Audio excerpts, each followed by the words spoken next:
मतलब क्या बोल सकते हो उसको आप कि मामा की बेटी। मामा की लड़की। मामा की लड़की। ओके, मामा की लड़की। तो ये मामा की लड़की थी, है ना। तो तो कुछ लोग सवाल पूछ सकते हो कि ऐसे रिश्तेदारों में शादी कैसे हो सकती है, क्योंकि एक ने मुझे प्रश्न पूछा था ऐसे। तो इसका उत्तर देते हैं प्रोपा जी अगले लाइन में।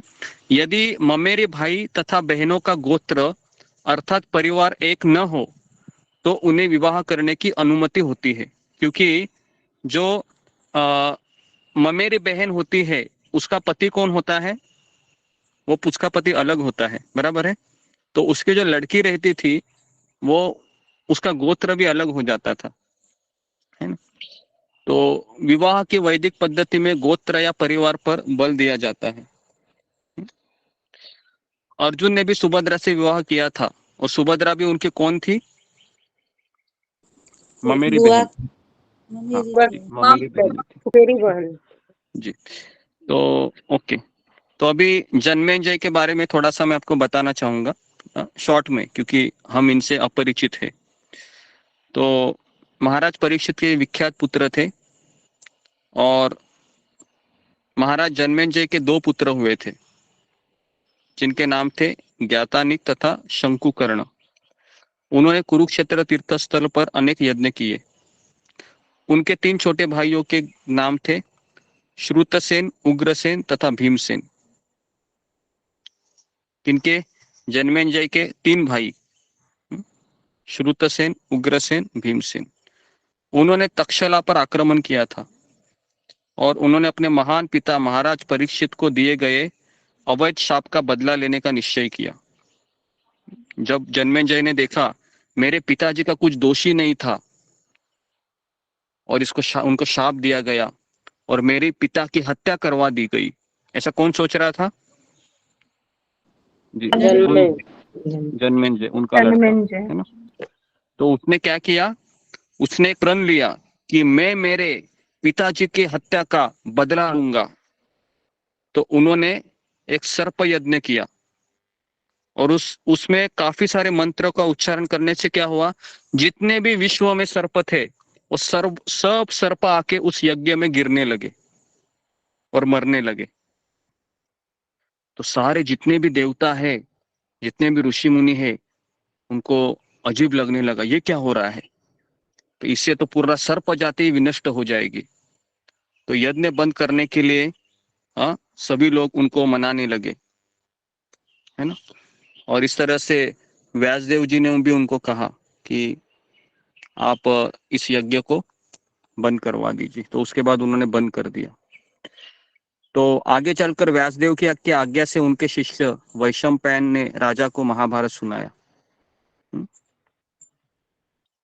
और इस तरीके से ये जो बृहद भागवतामृत है, जो भागवतम का अगला वर्जन है, तो ये महाराज परीक्षित ने ही अपने गुरु से सुना है। जन्मेजय के गुरु कौन थे, जन्मेजय के गुरु थे, बताया था ना मैंने आपको उनका नाम, जन्मेजय के गुरु का कृपाचार्य। कृपाचार्य। कृपाचार्य। ओके, कृपाचार्य उनके पुरोहित थे। मुझे इतना हाँ, जैमिनी ऋषि, सॉरी अभी याद आया। तो इसको नाम लिखिए आप जरा। जन्मेजय के गुरुदेव थे जैमिनी ऋषि।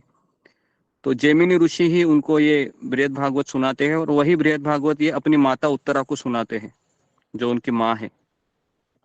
ओके, तो महाराज परीक्षित ने कृपाचार्य को अपना गुरु चुनने के बाद गंगा के तट पर 3 अश्वमेध यज्ञ किए। तो परीक्षित महाराज के गुरु थे कृपाचार्य, और जन्मेजय के गुरु थे जैमिनी ऋषि। तो इस तरीके से इन्हें आगुंतकों को एवं निमंत्रियों को पर्याप्त दक्षिणा देकर संपन्न किया गया। इन यज्ञों में सामान्य लोग भी देवताओं का दर्शन पा सके। तो यहाँ पर लिखा हुआ है कि देवता लोग सामान्यतया आम मनुष्यों को दृष्टिगोचर नहीं होते। क्यों, कौन बताएगा मुझे, कि देवी देवताओं को एक सामान्य व्यक्ति नहीं देख सकता। जी, फिंगर को रेस कीजिए, ऐसा का कारण क्या है।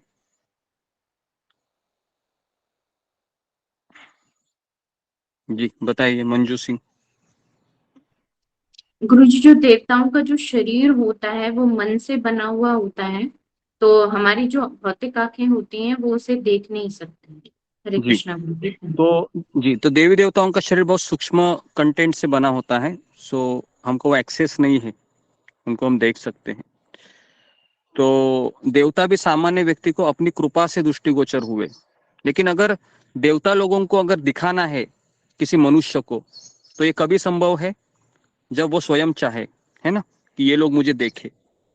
तो इस तरीके से देवी देवता उस समय उन लोगों को दिखते थे। जैसे आपने सुना है कंस मामा, जो नारद मुनि आते थे, नारद मुनि को भी देखता था कि नहीं कंस, कंस भी देख पाता था, लेकिन ये किसकी कृपा से कंस उनको देख पाता था? नारद मुनि की कृपा से। ठीक है। तो महाराज परीक्षित जैसे राजा के लिए भी मार्गदर्शन हेतु गुरु की आवश्यकता थी।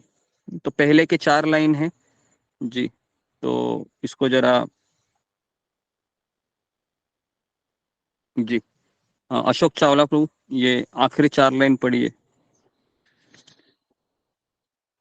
तीसरे गुरुजी। श्लोक के। जी गुरुजी। महाराज परीक्षित जैसे राजा के लिए भी मार्गदर्शन हेतु गुरु की आवश्यकता थी। ऐसे मार्गदर्शन के बिना आध्यात्मिक जीवन में प्रगति कर पाना संभव नहीं है। गुरु को प्रामाणिक होना चाहिए और जो आत्म साक्षात्कार के लिए इच्छुक रहते हैं उन्हें वास्तविक सफलता प्राप्त करने हेतु प्रामाणिक गुरु की शरण लेनी चाहिए। धन्यवाद गुरु जी। हरे कृष्णा। जी तो अभी मेरे आपको ऐसे 2 सवाल है यहाँ पर कि विदुर जी को आप जानते हैं, जिनके घर में भगवान स्वयं आकर उन्होंने अपना भोजन ग्रहण किया, और विदुर जी भगवान के शुद्ध भक्त थे। ये पहला उदाहरण है। दूसरा उदाहरण है कि महाराज परीक्षित है, जिनको भगवान ने गर्भ में दर्शन दिया, लेकिन ये दोनों के जीवन में हम देखते हैं कि विदुर जी को भी गुरु के रूप में किसको स्वीकार करना पड़ा? कौन थे विदुर जी के गुरु? मैत्रेय मुनि। मैत्रेय मुनि। मैत्रेय मुनि। और परीक्षित राजा को भी किनको गुरु के रूप में चुनना पड़ा? कृपाचार्य। कृपाचार्य। तो कृपाचार्य। हाँ, तो इसका अर्थ क्या है? कौन मुझे बताएगा? अभी ये मैंने थोड़ा सा खुलकर आपको बताया। इसका अर्थ ये है कि अगर आप से भगवान बात भी करते हो, मान लो अगर आपसे भगवान संतुष्ट भी है, लेकिन अगर हमको भगवान के धाम जाना है, तो इसकी विधि क्या है? इसकी विधि ये है कि आप भगवान के किसी प्रामाणिक भक्त के आश्रय लेके ही जा सकते हैं। क्लियर है ये सबसे इंपॉर्टेंट चीज बता रहा हूं मैं, क्योंकि अगर आपको भी लगे कि मेरे घर में राधा कृष्ण के विग्रह है, मेरे घर में लड्डू गोपाल जी है, वह कुछ लीला कर रहे हैं, और इससे मुझे काफी ऐसा लग रहा है कि बस कृष्ण का मेरे ऊपर बहुत ही लगता है कि बहुत मुझे लाइक कर रहे हैं, पसंद कर रहे हैं, मतलब मैं श्रेष्ठ भक्त बन चुका हूँ, अभी मुझे किसी गुरु की आवश्यकता नहीं है। तो ये सोच हमारी सही है या गलत है? गलत है। गलत है। गलत है। ओके। तो इस तरीके से थोड़ा सा मैंने आपको ये चीज इसलिए बताई क्योंकि भगवान के शुद्ध भक्त भी परीक्षित राजा ये कह सकते थे ना, अरे कृपाचार्य जी, आप मुझे जानते नहीं है मैं कौन हूँ? अरे मुझे तो गर्भ में भगवान ने दर्शन दिया है, आप भूल गए क्या? आपने शायद भागवत पढ़ी नहीं। जाइए कृपाचार्य, आप जरा पढ़ के आ जाइए। बराबर है? ऐसा बोले क्या वो? ऐसा नहीं बोले। तो कृपाचार्य को उन्होंने गुरु के रूप में स्वीकार किया, है ना। श्लोक क्रमांक 4 में, एक बार जब महाराज परीक्षित विश्व विजय करने के लिए निकले, तो उन्होंने देखा कि कलयुग का स्वामी, जो शूद्र से भी निम्न था, राजा के वेश धारण करके गाय तथा बैल की जोड़ी के पांवों पर प्रहार कर रहा था। राजा ने उसे पर्याप्त दंड देने हेतु तुरंत पकड़ लिया। तो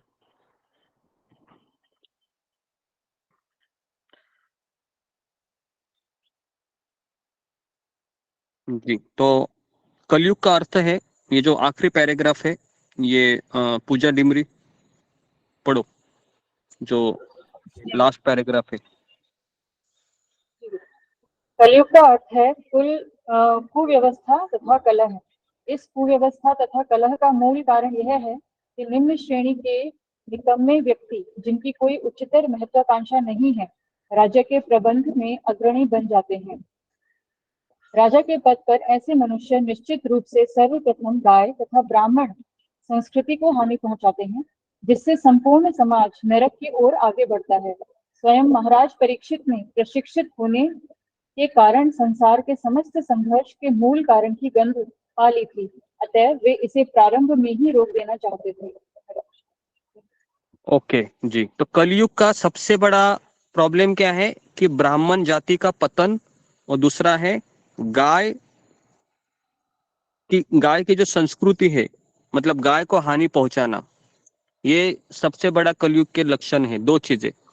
तो ब्राह्मण जाति का पतन कौन से ब्राह्मण के द्वारा हो गया? श्रृंगी ऋषि थे गुरुजी। जी, श्रृंगी ऋषि से हो गया। हाँ, इसको नोट कीजिए कि ब्राह्मण जाति का पतन कलयुग से कैसे शुरू हुआ। तो बिना बजाए राजा को शाप दिया गया, तो ये वहां से ब्राह्मण जाति का पतन शुरू हो गया। और गाय का पतन अभी हम देख रहे हैं कि कली है, वो गाय को पीट रहा है, बैल को भी पीट रहा है। तो अभी इतना सब बताने के बाद अचानक शौनक मुनि ने हाथ खड़ा किया ऐसे कि एक मिनट, मुझे कुछ पूछना है आपसे। सूत गोस्वामी बोले, हाँ बोलिए, क्या पूछना है आपको? तो शौनक मुनि अभी कह रहे हैं 5वें श्लोक में, महाराज परीक्षित ने उसे केवल दंड क्यों दिया, जबकि वह शूद्रों में अधम था। उसने राजा का वेश बना रखा था और गाय को भी पीट रहा था। ये सब घटनाएं यदि भगवान कृष्ण की कथा के संबंधित हो तो कृपया इनका वर्णन करें। जी। तो क्या प्रश्न पूछा अभी कि महाराज परीक्षित ने उसे केवल दंड क्यों दिया, मारा क्यों नहीं? और दूसरा था, उसने राजा का वेश बना रखा था। तीसरा, गाय के पैरों के ऊपर प्रहार कर रहा था। ये सारे मेरे मन में प्रश्न आ रहे हैं, शौनक मुनि ने कहा। लेकिन उसके बाद क्या कहा?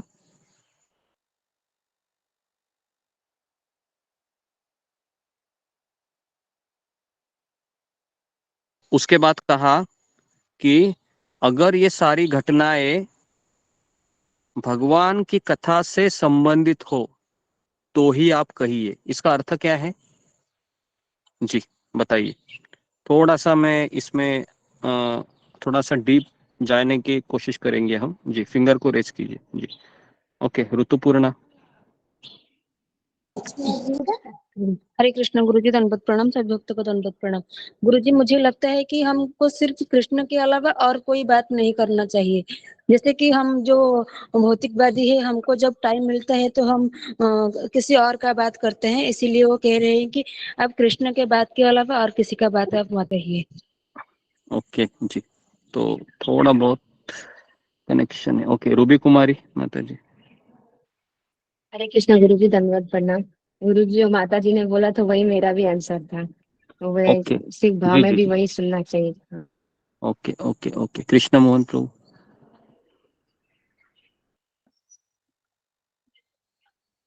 गुरुजी, मूलतः मैं भी माता जी से ही उनकी सब सहमत है? मेरी भी वही राय ठीक है। थी। जी जी। ओके, विकास निगम। हरे कृष्णा गुरु जी, दंडवत प्रणाम। गुरु जी, ये जो माता जी ने कहा है वो सही है। उसके अलावा मतलब बस यही थी, क्योंकि वहाँ सारे भक्त ही थे और सबके सब शुद्ध भक्त थे, तो एक भक्तों की सबके बेनिफिट के लिए उन्होंने ऐसा पूछा कि ये चीज उन्होंने दंड क्यों नहीं दिया। अगर ये कहानी मतलब भगवान से संबंधित हो, क्योंकि भक्त का काम है भगवान के बारे में केवल सुनना, भगवान के बारे में जानना, ना कि और कोई बात। तो यदि उसका संबंध भगवान से है, उस कहानी का दंड नहीं देने का, तो उनसे उन्होंने प्रार्थना की कि आप बताइए। ये मेरा समझना है। हरे कृष्णा। ओके जी। तो देखिए, पहली बात तो ये सारे सवाल उन्होंने किए, उसके बाद उन्होंने ये कहा कि आप ये हम तभी बताइए अगर इसका कुछ कनेक्शन है कृष्ण की कथा से, नहीं तो आप मुझे मत बताइए। समझ में आ रहा है? नहीं तो आप मुझे मत बताइए अगर इसका कोई कनेक्शन नहीं है, मैंने जो सवाल पूछे हैं, है ना। बराबर है, ये इसका अभिप्राय है। दूसरा है, हम कुरुक्षेत्र का युद्ध में क्यों इतनी रुचि लेते हैं बताइए? हालांकि उसमें खून खराबा है, काफी घोड़ों को मारा जा रहा है, सैनिक मर रहे हैं, भीष्म पितामह को मारा जा रहा है, क्यों हम इसमें इंटरेस्ट ले रहे हैं? क्योंकि इसमें कृष्ण भगवान है, स्वयं है, कृष्ण का रोल है ना? भगवान का जी जी। तो हम फर्स्ट फर्स्ट वर्ल्ड वॉर है, पहला महायुद्ध विश्व का, दूसरा महाविश्व युद्ध है जो 1940 में है ना हुआ था, उसमें हम क्यों नहीं रुचि लेते हैं? वो भी तो युद्ध था, वो क्योंकि उसमें भौतिकता है। क्योंकि उसमें कृष्ण नहीं है, उसमें कृष्ण का रोल नहीं है। समझ में आ रहा है? तो ये उदाहरण आप लिखिए कि हमें कि कहाँ इंटरेस्टेड है ना? इस संसार के जितने भी अभी मणिपुर वार हो रहा है या फिर कहाँ कहाँ बहुत सारी घटनाएं हो रही है, तो एक भक्त उसमें क्यों नहीं रुचि ले रहा है? क्योंकि उसमें कोई कृष्ण का रोल ही नहीं है, कृष्ण का रोल नहीं है। सिंपल है ना समझने के लिए। ओके, तो इस तरीके से ये 5वां श्लोक हो गया। 6ठा श्लोक में भगवान के भक्त भगवान के चरण कमलों से प्राप्त मधु के चाटने के आदि है। उन कथा प्रसंगों से क्या लाभ जो मनुष्य के बहुमूल्य जीवन को व्यर्थ नष्ट करे।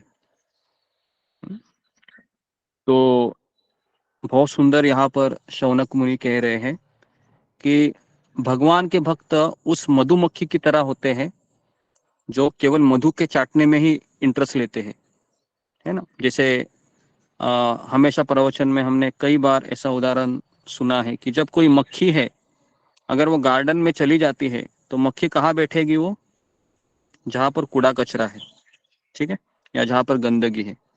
लेकिन अगर तितली अगर एंट्री करती है गार्डन में तो वो कहाँ बैठना पसंद करेगी? फूलों पे जहाँ फूलों पर फूल फूलों में है, ठीक है? तो इस तरीके से बाहर के लोग, इस संसार के लोग अगर लाइब्रेरी में बैठेंगे, है ना, और लाइब्रेरी में एक महाभारत का किताब रहेगा, मान लो रामायण का किताब रहेगा, और भागवत रहेगा, गीता रहेगा, है, मान लो कि 1000 किताब है लाइब्रेरी में, और ये 4 किताबें ऐसे हैं जो स्पिरिचुअल, जो आध्यात्मिक है, बाकी के 996 किताबें हैं वो सब लाइब्रेरी के भरे हुए हैं। तो मान लो अभी 2 प्रकार के लोगों ने एंट्री किया, एक अभक्त और एक भक्त। तो अभक्त क्या करेगा? अभक्त 996 में से कोई एक किताब लेके पढ़ने बैठेगा, और भक्त क्या करेगा? भक्त उन 4 किताबों में से एक किताब लेके पढ़ने बैठे।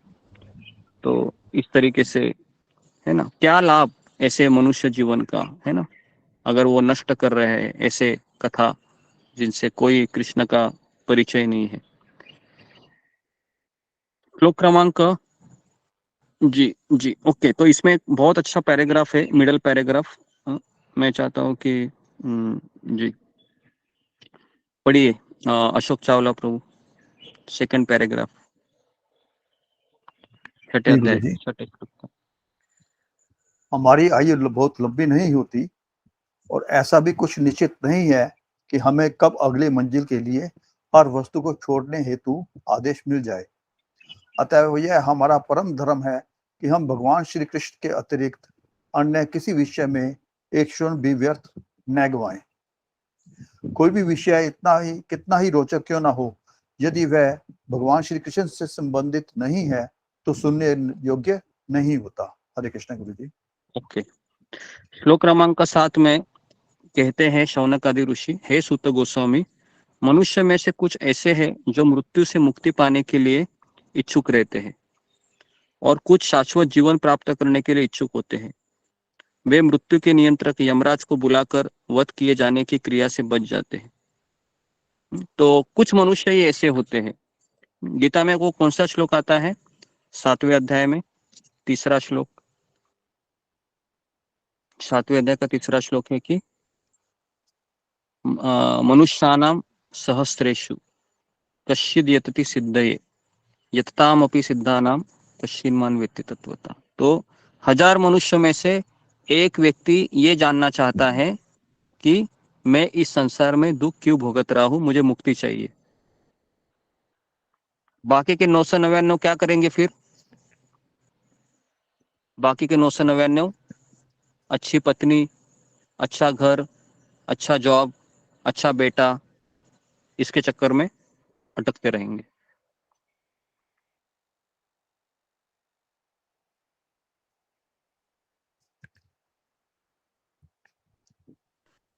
ओके, तो श्लोक क्रमांक 8 में, जब तक सबकी मृत्यु के कारण यमराज यहाँ पर उपस्थित है तब तक किसी की मृत्यु नहीं होगी।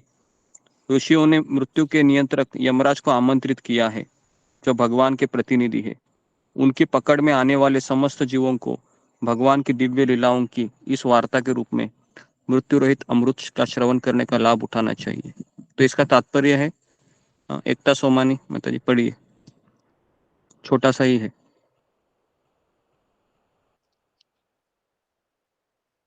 हरे कृष्ण गुरु जी। कौन सा पढ़ना गुरु जी? 8वें श्लोक का तात्पर्य। प्रत्येक मनुष्य चाहता है कि उसकी मृत्यु न हो, किंतु वह यह नहीं जानता कि मृत्यु से छुटकारा कैसे पाया जाए। मृत्यु से बचने की रामबाण औषधि है श्री भगवान की उन अमृत तुल्य लीलाओं का श्रवण करने हेतु अपने आप को अभ्यस्त करना, जो क्रमबद्ध रूप में श्रीमद् भागवत में कही गई है। अतएव यहाँ पर यह सलाह दी गई है कि कोई भी मनुष्य जो मृत्यु से मुक्ति पाने का अभिलाषी है, उसे सोनक आदि ऋषियों द्वारा संस्तुत जीवन शैली अपनानी चाहिए। हरे कृष्ण। जी, तो यहाँ पर कहा है कि आपको जीवन शैली अपनानी होगी। इसका अर्थ क्या है? इसका अर्थ है कि सुबह उठकर पहले आपको भगवान का आश्रय लेना है। अगर हम ये नहीं करते हैं तो हम कदापि भगवान के धाम में नहीं जा सकते, क्योंकि ब्रह्म मुहूर्त ऐसा समय होता है जिसपे आध्यात्मिक शक्तियों का भंडार होता है।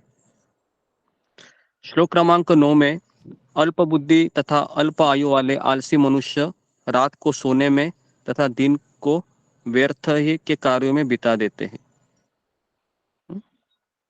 तो अल्पद में लोगों किस में बिताते हैं अपना पूरा समय?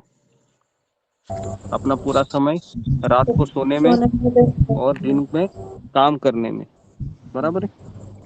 तो इस तरीके से दोनों का समय चला जाता है। अभी इतना सब बोलने के बाद सूत गोस्वामी कहते हैं कि जी, तो जब महाराज परीक्षित कुरु साम्राज्य की राजधानी में रह रहे थे, तब अपने राज्य की सीमा के अंदर कलयुग के लक्षणों को प्रवेश होते देखा। जब उन्हें इसका पता चला तो उन्हें यह रुचिकर प्रतीत नहीं हुआ, लेकिन इससे उन्हें उसके विरुद्ध लड़ने का अवसर अवश्य प्राप्त हो सका। अतएव उन्होंने अपना धनुष्य बाण उठाया और सैनिक कार्यवाही के लिए तैयार हो गए। अभी मेरा यहाँ पर सवाल है, परीक्षित महाराज भगवान के भक्त हैं, रोज माला करते हैं, कथा सुनते हैं, लेकिन ये यहाँ पर अभी धनुष्य बाण लेके किसी की हत्या करने के लिए क्यों निकल पड़े? क्या भक्तों को ऐसा कार्य शोभा देता है? भक्त तो दयालु होता है। जी, इसमें आपके क्या विचार है? फिंगर को रेज कीजिए।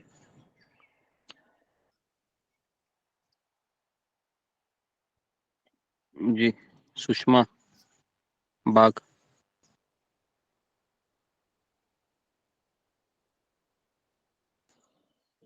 नेक्स्ट, वृशाली तट।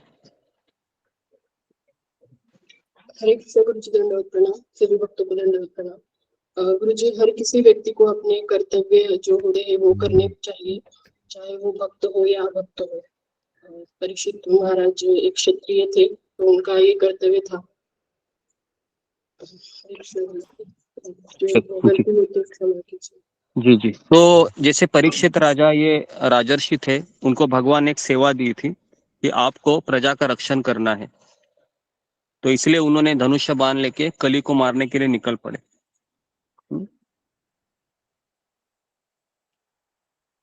तो महाराज परीक्षित को किस बात का समाचार मिला था?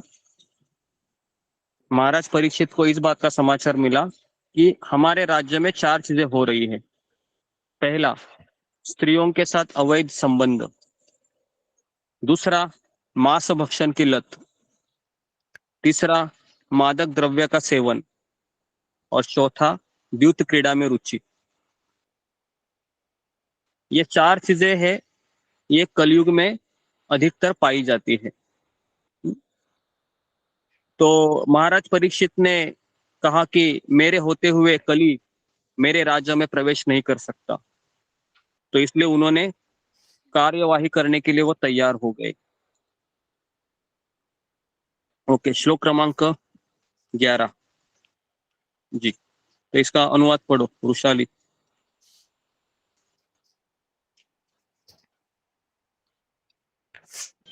जी गुरुजी। महाराज महाराज परीक्षित काले घोड़े द्वारा खींचे गए जाने वाले रथ पर सवार हो गए। उनकी ध्वजा पर सिंह का चिन्ह अंकित था। इस प्रकार सुसज्जित होकर तथा सारथियों, अश्वरोहियों, हाथियों तथा पैदल सैनिकों से घिरे हुए उन्होंने सभी दिशाओं जीतने हेतु राजधानी से प्रस्थान किया। हरे कृष्ण। ओके, इसका तात्पर्य पढ़ो। महाराज परीक्षित अपने पितामह अर्जुन से इस बात से भिन्न थे कि उनके रथ को खींचने वाले घोड़े श्वेत रंग के न होकर काले रंग के थे। उनकी ध्वजा का चिन्ह सिंह था, जबकि उनके पितामह की ध्वजा पर हनुमान जी चिन्हित थे। महाराज परीक्षित का राजसी जुलूस, जिसमें सुसज्जित रथ, घोड़े, हाथी, पैदल सिपाही तथा बैंड थे, नेत्रों को अत्यंत सुहावना लगने वाला था, लेकिन साथ ही ऐसी सभ्यता का प्रतीक है जो लड़ाई के मैदान में भी सौंदर्य परक था। ओके, तो घोड़े, अर्जुन के घोड़े कैसे थे? अर्जुन के घोड़े श्वेत रंग के। जी, महाराज परीक्षित के घोड़े कौन से रंग के थे? काले काले रंग। काले रंग थे। तो यह इतना फर्क बताया है। और श्लोक क्रमांक 12 में, तब महाराज परीक्षित ने पृथ्वीलोक के समस्त भाग, भद्राश्य, केतुमाल, भारत, कुरुजांगल का उत्तरी भाग, किम पुरुष इत्यादि को जीत लिया। तो भद्राश्य ये कहाँ है? अभी तात्पर्य में प्रभुपाद लिखते हैं मेरू पर्वत के निकट का द्वीप है ये। यहाँ पर हम जा सकते हैं क्या? अभी हम नहीं जा सकते। ओके, यह गंधमादन पर्वत से खारे पानी के समुद्र तक फैला हुआ है भद्राश्य। और उसके बाद केतुमाल, पृथ्वीलोक 7 समुद्र द्वारा 7 द्वीपों में विभक्त है। अभी ये 7 समुद्र और 7 द्वीप ये नहीं है। हमें क्या सिखाया जाता है? 7 द्वीप मतलब जो खंड है ना, एशिया, यूरोप, ऑस्ट्रेलिया, बराबर ना? ऐसे हमने पढ़ा है ना भूगोल में। ये 7 खंड मतलब ये 7 द्वीप, लेकिन ये सत्य नहीं है। सत्य ये है कि 7 समुद्र और 7 द्वीप अलग है पृथ्वीलोक के। और जम्बू द्वीप नामक केंद्रीय द्वीपों में 9 वर्षों में अर्थात 9 भागों में 8 विशाल पर्वतों द्वारा विभाजित किया जाता है। इनमें से एक भारत वर्ष है। और केतुमाल वर्ष की स्त्रियां अत्यंत सुंदर होती है, और यह वर्ष अर्जुन ने जीत लिया था। ऐसा कहा जाता है कि विश्व का यह भाग मेरू पर्वत के पश्चिम में स्थित है, और इस प्रांत के निवासी 10,000 वर्षों तक जीवित रहते हैं। कहाँ पर? ये हमारे इधर ही है, जम्बूद्वीप के थोड़ा सा बगल में, लेकिन हम जा नहीं सकते क्योंकि कलयुग के लोगों के लिए ये एक्सेस नहीं है। लेकिन द्वापर युग के लोग हैं, कुछ राजा है, वो ऐसे जा सकते थे, क्योंकि उनका हाइट भी बहुत ज्यादा होता था, है ना, और उनका पुण्य कर्म भी बहुत ज्यादा होता था, उनका चेतना सब मैटर करता है। तो कलयुग में अगर ऐसा होता था तो क्या होता था पता है क्या? अभी मणिपुर में वॉर चल रहा है ना, तो आपको न्यूज में सुनाई देता था कि कहीं पर स्वर्गलोक में भी बहुत आतंकवाद शुरू हो रहा है। वहां पर भी लोग हमारी मांगे पूरी करो करके नारे लगे रहे हैं, है ना। तो ऐसा हो जाता था। तो इसके लिए इसके लिए भगवान ने कहा ये पृथ्वीलोक पर ही जितना तुमको हंगामा करना है करते रहिए, ठीक है, बाकी के लोगों को सुरक्षित रखिए, वहां पर ज्यादा कुछ मत कीजिए। तो इस तरीके से भारतवर्ष संसार का यह भाग भी जम्बूद्वीप के 9 वर्षों में से एक है। भारतवर्ष का वर्णन महाभारत में दिया हुआ है। जम्बूद्वीप के मध्य में एलाव्रत वर्ष है, और एलाव्रत के दक्षिण में हरिवर्ष है। तो ये सारा चीज हमने आपको बताया था जम्बूद्वीप के समय। ओके, उत्तर कुरु और किम पुरुष वर्ष, तो यहाँ पर सब ट्रैवलिंग कर रहे थे परीक्षित राजा। राजा कहीं भी जाते थे, उन्हें निरंतर अपने उन महान पूर्वजों का यशगान सुनने को मिलता जो सभी भगवान के भक्त थे, तथा भगवान श्री कृष्ण के यशस्वी कार्यों की गाथा सुनने को भी मिलती थी। तो यह भी सुनने की किस प्रकार वे स्वयं अश्वत्थामा के ब्रह्मास्त्र के प्रचंड ताप से भगवान कृष्ण द्वारा बचाए गए थे। तो मुझे बताइए, अभी ये हुआ था महाराज परीक्षित राजा के पर्सनल विषय था ये, कि भगवान ने उनको गर्भ में बचाया, लेकिन यहाँ पर लिखा हुआ है कि सबको पता था ये कि परीक्षित राजा इस तरह से भगवान द्वारा बचाया गया। तो आप बताइए, ऐसे व्यक्ति को दुनिया आदर देगी या नहीं देगी? बहुत आदर देगी ना। अगर आपको मान लो भगवान ने गर्भ में बचाया और सबको पता है, आपके गांव वालों को भी पता है, और आप एकदम गर्मियों की छुट्टी में जा रहे हैं अपने गांव में, तो सब लोग क्या करेंगे? अरे आ गए, देखो स्पेशल भक्त आ गए, चलो चलो चलो चलो, दंडोत करने के लिए चले जाते। होगा कि नहीं? ऐसा होगा, ऐसे है ना। तो जी, तो इस तरीके से परीक्षित महाराज भी जहां जहां जाते थे वहां के सारे लोग उनको, है ना, बहुत आदर देते थे और बहुत स्नेह देते थे। आवाज नहीं आ रही। आवाज आ रहा है मेरा सबको? जी जी आ गुरु रही आ है। रही है। गुरुजी आ रही आ रही है गुरु ओके, आ रही है। आ रहा हूँ। तो राजा ने से यशगान करने वाले से अत्यधिक प्रसन्न होकर परम संतोष के साथ अपनी आंखें खोली। उदारतावश उन्होंने प्रसन्न होकर उन्हें मूल्यवान मालाएं तथा वस्त्र भेंट दी। तो इसके लिए पहले के जमाने में भी लोग एक दूसरे को भेंट दिया करते थे। तो इस तरीके से राजा भी प्रसन्न होते थे, है ना। कोई किसी की स्तुति करता है तो प्रसन्न होता है। तो आखिरी श्लोक, श्लोक क्रमांक 16 जी। इन्होंने किनको भागवत अभी तक पढ़ी नहीं है, फिंगर को रेज कीजिए जिनके पास भागवत है। 16 का अनुवाद जी। ओके, धर्मराज घिमरे पढ़िए 16वां श्लोक का अनुवाद। महाराज परीक्षित ने सुना कि जिन भगवान श्री कृष्ण श्री विष्णु के आज्ञा का पालन समस्त जगत करता है, उन्होंने अपनी अहितु के कृपा से पांडु के विनीत पुत्रों की उनकी इच्छा अनुसार सभी प्रकार से सेवाएं की, जिनमें सारथी बनने से लेकर अग्र पूजा ग्रहण करने तथा दूध बनने, मित्र बनने, रात्रि में रक्षक बनकर सेवाएं करने के कार्य सम्मिलित है। उन्होंने सेवक की तरह पांडु की आज्ञा का पालन किया तथा आयु में छोटे की तरह उन्हें प्रणाम किया। जब महाराज परीक्षित ने ये सब सुना तो श्री भगवान की चरण कमल की भक्ति में अभिभूत हो उठे। हरे जी, कृष्ण। ओके। तो यहाँ पर काफी लोग उनको ये सुनाया करते थे, परीक्षित राजा को, पता है आपके पिताजी कितने महान भक्त थे। आपके पिताजियों के लिए, पिताजी बोल सकते, पिताजी नहीं, दादाजी ना, परीक्षित महाराज के दादाजी थे पांडव या पिताजी थे? दादाजी।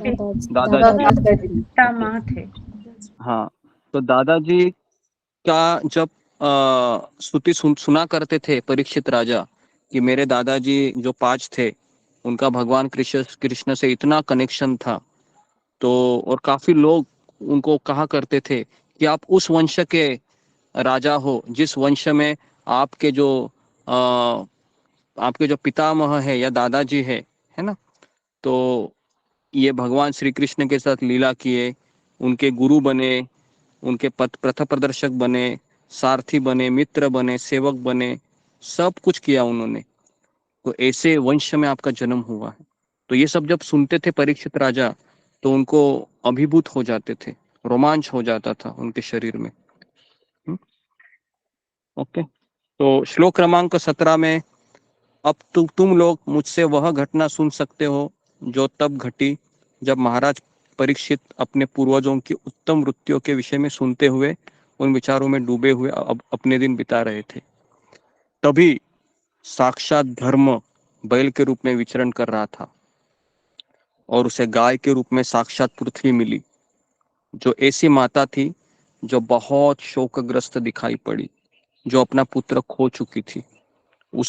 उसके आंखों में आंसू थे, उसके शरीर का सौंदर्य उड़ गया था। तभी धर्म ने पृथ्वी से इस प्रकार प्रश्न किया। तो कल का सेशन बहुत इंपॉर्टेंट रहेगा।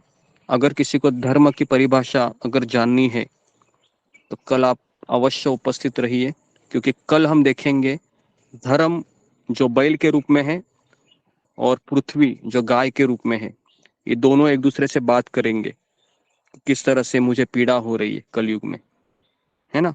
और किस तरह से कली क्या करेगा, बैल को मार रहा है। और उसी समय परीक्षित महाराज आते हैं और रंगे हाथ पकड़ते हैं, लेकिन सजा देने के पहले वो बैल से पूछते हैं कि क्या आपके 3 पैर इसने ही काटे हैं? और उस समय जो धर्म उत्तर देता है वो लाजवाब है, सबसे सुंदर उत्तर है धर्म का। तो हम कल देखेंगे। ओके, तो यहाँ पर मैं रुकता हूँ। ग्रंथराज श्रीमद् भागवतम की जय। जय श्रील प्रभुपाद की जय। जय हरे कृष्ण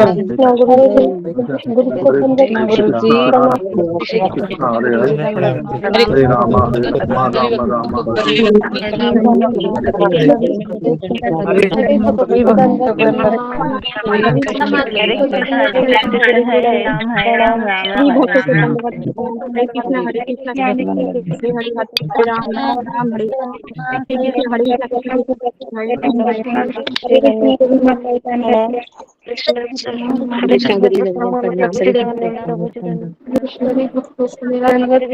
माताजी धन्यवाद प्रणाम।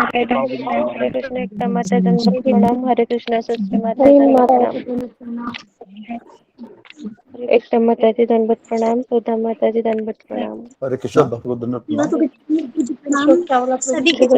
प्रभु जी धन्यवाद प्रणाम। प्रणाम। हरे कृष्ण चुमा माता जी धन्यवाद प्रणाम। हरे कृष्ण माता जी सभी भक्तों को धन्यवाद। कृष्ण माता जी धन्यवाद प्रणाम। हरे कृष्ण सभी भक्तों को धन्यवाद प्रणाम। हरे हरे कृष्ण कृष्ण सभी भक्तों को माता जी धन्यवाद धन्यवाद प्रणाम। अनुराधा माता जी धन्यवाद प्रणाम। रीति माता जी धन्यवाद प्रणाम। हरे कृष्ण विशाल माता जी धन्यवाद प्रणाम।